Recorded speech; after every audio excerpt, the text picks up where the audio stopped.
Faut-il une loi sur la presse en Haïti? La question vaut bien un débat. L'occasion a été offerte par Internews au local de l'Association des journalistes haïtiens la veille de la Journée mondiale de la liberté de la presse.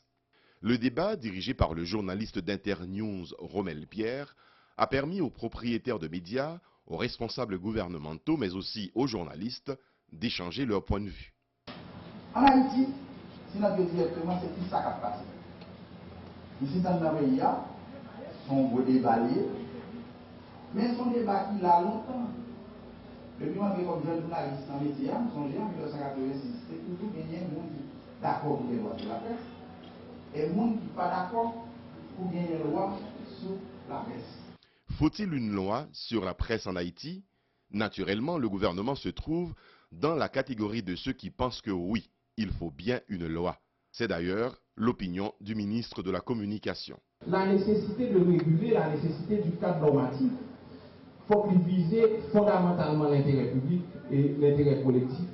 Donc, on croit que globalement, il y a fondamentalement dans le contexte jodien, côté qu'on bande de paramètres qui développent, soit au niveau technologique, soit au niveau du droit de la propriété intellectuelle, soit au niveau de la multiplication des groupes violents et extrémistes, il y a une nécessité même pour placer la liberté d'expression dans le cadre normatif, côté que c'est des exigences éthiques, des responsabilités pour la. Mais la presse est méfiante. Compte tenu des expériences du passé, des dirigeants de médias sont réticents à l'idée d'instaurer une nouvelle loi.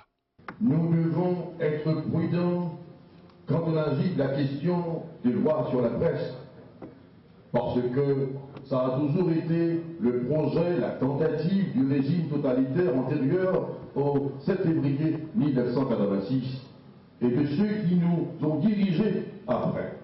Si on vient nous parler de loi sur la presse, automatiquement, nous hérissons parce que justement, à l'expérience, comme a dit Jacques Sampeur, la loi de 1977,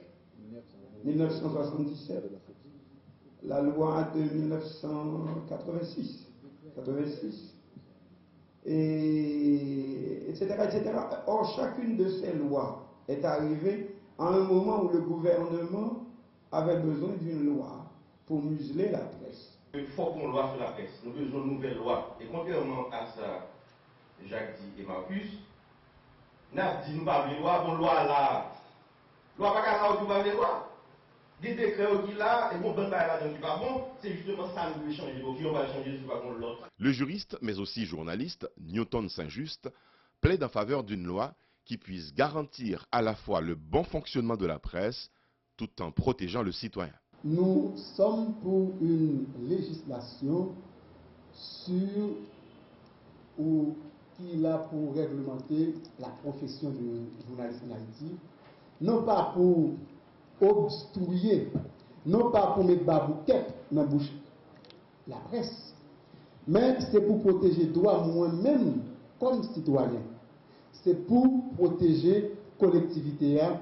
Ce texte dont il s'agit, ce n'est pas imposé pour imposer, c'est le même qui pour chita réfléchir ensemble. Pas de loi gouvernementale sur la presse, mais Jacques Sampeur, aussi bien que Marcus Garcia, sont favorables à un code d'éthique qui viendrait réglementer le travail du journaliste sans pour autant l'exposer aux caprices des pouvoirs. À notre avis, ce qu'il faut, c'est un code d'éthique. Un code d'éthique qui revient sur les libertés constitutionnelles dans le cadre de la liberté d'expression, un code d'éthique qui explicite clairement, encore plus clairement, les droits, les devoirs et les responsabilités des journalistes ainsi que des médias, dans le plein respect de la Constitution et des lois, et pour le plus grand bien de la nation et du peuple haïtien. Faut-il donc une loi sur la presse en Haïti? La question reste d'une brûlante actualité. Un seul débat ne suffit pas, car il faut bien le reconnaître, il y a des problèmes à résoudre au sein de la corporation des journalistes comme au sein des entreprises de presse.